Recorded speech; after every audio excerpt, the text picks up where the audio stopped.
اور یہ لڑائی صرف امریکہ، اسرائیل اور ایران کے بیچ اب نہیں رہی، بلکہ مڈل ایسٹ کے تمام ممالک اس جنگ کا حصہ بن چکے ہیں، کیونکہ ایران نے جوابی کارروائی کرتے ہوئے صرف اسرائیل پر حملہ نہیں کیا ہے یا صرف امریکہ کے ایئر کرافٹ کیریئر کو نشانہ نہیں بنایا ہے، بلکہ ایران کے چاروں طرف جہاں جہاں امریکہ کا فوجی اڈہ موجود ہے ان تمام ملکوں کو ایران نے نشانہ بنایا ہے۔ ان تمام ملکوں میں موجود امریکی فوجی اڈوں پر ایران نے حملہ کر دیا ہے، اور ایران کا یہ حملہ کوئی ہلکا حملہ نہیں رہا، بلکہ ایران نے بیلسٹک میزائل سے حملہ کیا۔ ایران کے حملوں کا ان دیشوں میں اثر دیکھا گیا ہے، کئی جگہوں پر موتیں ہوئی ہے، ہلاکت ہوئی ہے۔ ان دیشوں کا جو ایئر ڈیفنس سسٹم ہے وہ ناکام ہو گیا ایران کے میزائلوں کو روکنے میں، اور اس کا نتیجہ یہ ہے، جو رد عمل سامنے آ رہا ہے وہ یہ کہ اب یہ لڑائی لمبی چلنے والی ہے اور ان دیشوں کی طرف سے بھی ایران پر حملہ ہو سکتا ہے۔ ایران نے جوابی کارروائی کرتے ہوئے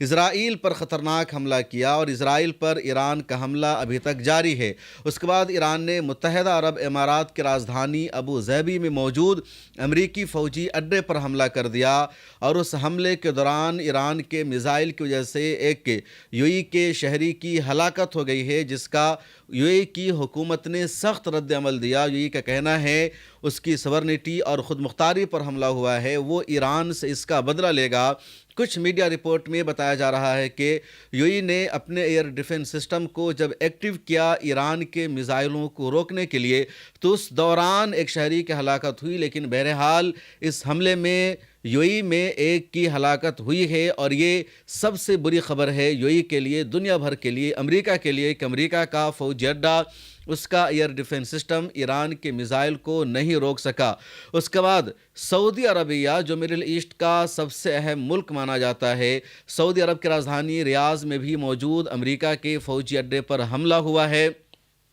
اور شروع میں یہ خبر کنفرم نہیں ہو پائی تھی، لیکن اب باضابطہ خبر کنفرم ہو گئی ہے۔ سعودی عربیہ نے اس خبر کو کنفرم کر دیا ہے، رائٹرز نے، دنیا بھر کی نیوز ایجنسیز نے اس خبر کو کنفرم کر دیا کہ ایران نے اپنی جوابی کارروائی میں سعودی عرب کی راجدھانی ریاض میں موجود امریکہ کے فوجی اڈے کو بھی نشانہ بنایا ہے، وہاں دھماکہ ہوا ہے، اور سعودی عربیہ کا ایئر ڈیفنس سسٹم اس حملے کو روکنے میں ناکام رہا۔ اس کے بعد بحرین میں امریکہ کا جو 5واں بحری بیڑا پایا جاتا ہے، 5th فلیٹ سینٹر جو موجود ہے، اس پر ایران نے سب سے خطرناک حملہ کیا، اور صرف ایک دو حملہ ایران نے وہاں پر نہیں کیا، بلکہ ابھی تک اس بحری بیڑا پر، وہاں موجود امریکی آرمی پر ایران کا حملہ جاری ہے، اور ان حملوں کی نتیجے میں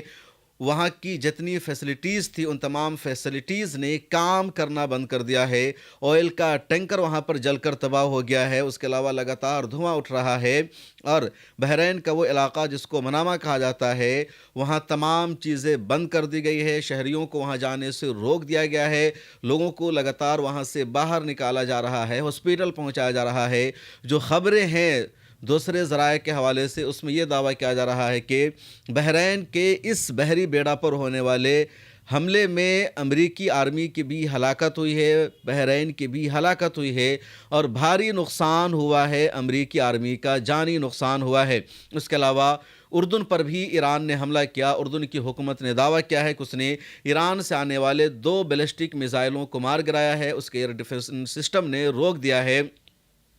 قطر کی راجدھانی دوحہ میں موجود امریکہ کے فوجی اڈے پر بھی ایران نے کنٹینیو حملہ کیا ہے۔ ادھر الجزیرہ کی رپورٹ کے مطابق قطر کی ملٹری کا ایئر ڈیفنس سسٹم کا دعویٰ ہے کہ اس نے ایران سے آنے والے تمام میزائلوں کو روک دیا ہے۔ انٹرسیپٹ کنٹینیو کیا جا رہا ہے قطر کی طرف سے۔ موجودہ حالات میں میڈیا ہماری سب سے اہم ضرورت ہے، اور ملت ٹائمز اس ضرورت کو، اس کمی کو پورا کرنے کی کوشش کر رہا ہے، اور آپ نے ہمیشہ ملت ٹائمز کو آگے بڑھانے کے لیے ہمیں سپورٹ کیا ہے۔ آپ سے گزارش ہے، اس سال بھی ماہ مبارک میں ہمیں سپورٹ کیجیے۔ اگر آپ میں سے کچھ لوگوں نے بھی سالانہ صرف 1000 روپے ملت ٹائمز کو اس رمضان میں ممبرشپ کی فیس کے طور پر دے دیا، تو ملت ٹائمز کا نظام آسانی سے چلتا رہے گا۔